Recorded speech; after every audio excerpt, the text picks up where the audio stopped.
In this week's On My Shelf, I'm talking about two middle grade novels written in verse, a fantastic resource for writers on crafting scenes, the importance of encouraging our kids, or any kid, to read in the summer, how to do what we don't think we can possibly do, and the old 2005 movie Charlie and the Chocolate Factory.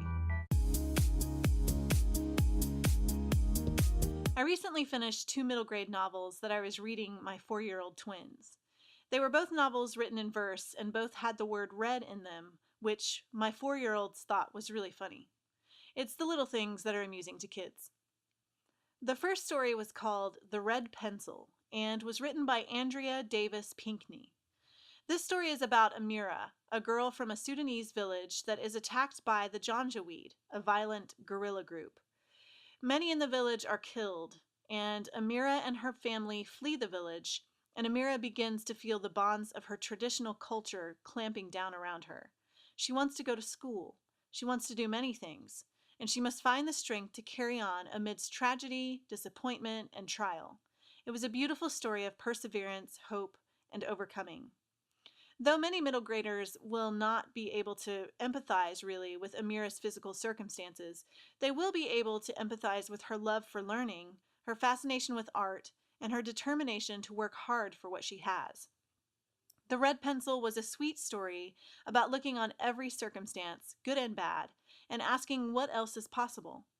It was the red pencil that Amira received at a camp that opened up the whispers of possibility in her life. The other book was called The Red Butterfly and was written by A.L. Sonicson. This was the story of an orphan, Kara, who lives in China. She is 11 and spends most of her days in her tiny apartment with her mother, whom the people in her apartment complex see as old enough to be her grandmother. There's some mystery around her circumstances, which all come crashing in on her when her sister from America comes to visit. The Red Butterfly was a shockingly beautiful story about the hope of finding a home and not really knowing where that home might be. Kara had a home she thought she wanted, but her mother had secrets, so she was forced to find a new home. In the middle of her uncertainty, she has to come to terms with her deformed hand, her dashed hopes, and her new reality, while, at the same time, trying to figure out who she is. There are so many emotions that go into this story, and I think this quote will show you just why. Mama would sit on a stool, crack the window, to let the outside air in as she played from memory, eyes closed, shoulders straight, body swaying forward and back. As if she were a tree, bending in a slow breeze, as if her fingers were leaves tapping sounds into the air. We sold that piano because food became more important than music. Now, 2 years later, Mama's fingers can only run over the edge of the tabletop, remembering what it felt like to be free. This quote comes at the beginning of the story, and the entire book is filled with gems like this one. Both stories would make great summer reading reads for middle grade readers. I recently finished a book called Writing Deep Scenes, Plotting Your Story Through Action, Emotion, and Theme by Martha Alderson and Jordan Rosenfeld.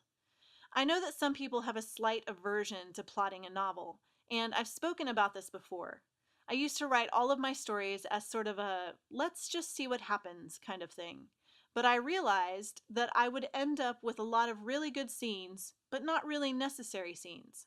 And while this served a sort of purpose if you think about it in terms of getting to know your characters better, it also meant that I was spending more time on my stories than I really needed to. So my plotting has evolved since then, and I try to make sure that each scene has all the necessary pieces in it. This book was really helpful in breaking down what should be present in each scene so that we can ensure that readers will continue reading and not check out or feel bored or decide the book's not really what they expected. One of the authors is an expert on plotting, and the other is an expert on writing scenes, and I felt like they made a really great team. This book was full of great information about how to plot out a scene in a way that makes it irresistible, which is what we always hope as writers. I think any writer, no matter where they are on the spectrum from novice to expert, would benefit by reading this story, even if only for the reminder that every single scene counts, and we have to make the most of them. Writers compete with things like television and YouTube videos, and we have to work harder now to get the attention of our readers and keep it. You know, when I'm reading a book and a notification pings on my phone, depending on the book, I have to work really hard to not immediately pick up my phone and see why someone texted me. I want my books and every scene to be the kind that people can't put down, even if their phone is blowing up. This book will help any writer do that. I'll definitely be re-evaluating all of my scenes in all the books I have yet to publish, even the ones I've marked as final drafts. I'm a big proponent of getting books into kids' hands and encouraging them to read. Every summer I sit down with my boys and we all make a summer reading list for each of them. I pick half the books on the list and they pick the others. We have some guidelines around that, of course. The 9-year-old is expected to read chapter books, not picture books. But the 5-year-old will probably have a few picture books and some early reader books on his list, since he's still getting his feet under him when it comes to reading. I generally try to make a list of about 15 books that they'll read with their actual eyes, 2 books they'll listen to on audio, and 2 books that we'll all read together. We usually end up reading more than that together, but I don't like to pressure us if we decide this is a summer to hang out at the pool together instead. This year, my 5-year-old, 7-year-old, and 9-year-old will be reading 15 books each. My 4-year-olds will be reading as many books as we can get to, since they're not yet reading on their own. But reading time in our house is really important, so they'll at least get 4 picture books a day. People have asked me whether we reward our kids for reading so much, or if we just say, hey, good job. I like to encourage more reading when they finish their list, so what we'll do at the end of every summer is we'll take a trip to a secondhand bookshop and let them pick out as many books as they can get up to a certain dollar amount. They get super excited about this, and I don't think the reward makes them want to read. And if it does, well, the reward is more books. So I feel like that's a win-win. I'll be sharing in the next few weeks the summer reading lists for each of my boys, and we'll also be hearing from each boy about the books they're most excited about reading this summer.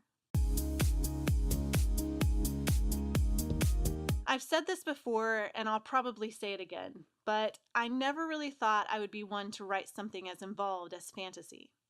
My first fiction series has released in digital form and will release soon in hard copy form, and I'm just so flabbergasted how I got here. I typically write middle grade realistic fiction, but when the idea for Farandale came along, I started to get a little excited, and also a little nervous, because I didn't know for sure if I was up to the task. Could I really create a whole imaginary world around all of these characters? Writing fantasy is not easy. There are so many things you have to brainstorm. There are other lands and the boundaries of those lands, and there are timelines and family trees and histories and how the lands came to be called what they're called, and all the magical rules that the land is bound by. And then you have the storylines. And when you have a series as massive as Farandale, there are so many storylines. I keep very detailed notes, pages and pages of open loops that will need to be closed by the end of the series. So much planning goes into writing a story like this one. So much care. But when I think back to a year ago, when Farandale was just a tiny little hint of an idea in my head, I think about how it felt so very far out of my league, and yet I decided to go ahead and try. And I surprised myself. I did it. So I want you to know that you have no idea what you're capable of until you actually try. That thing you secretly want to do? Just give it a go. It's okay if it doesn't look exactly like you thought it would. Sometimes that just means it's better. So go ahead and try. My boys and I recently watched Charlie and the Chocolate Factory, the one with the creepy Johnny Depp Willy Wonka, and I was struck, as I have been every time I've watched the movie or read the book, by the wonderful imagination that created this story. The story itself is wonderful. Rich and poor, entitled and hardworking, disrespectful and respectful. It was clear what Roald Dahl was trying to teach his young readers. But the movie is so full of color and music and creativity that it's just amazing. I guess I had forgotten how entertaining it was. Even though it was produced in 2005, my kids still loved it. They've read the book, of course, because we don't allow them to see movies until they've actually read the book, and the movie brought the story to life. It was a great experience for all. Visit racheltolson.com to get a free book from my starter library. If you ever have any questions about great books to read or the craft of writing or creativity, leave them in the comments and I'll answer them in future episodes. And of course, for more on my shelf, subscribe to my YouTube channel. Thanks for watching.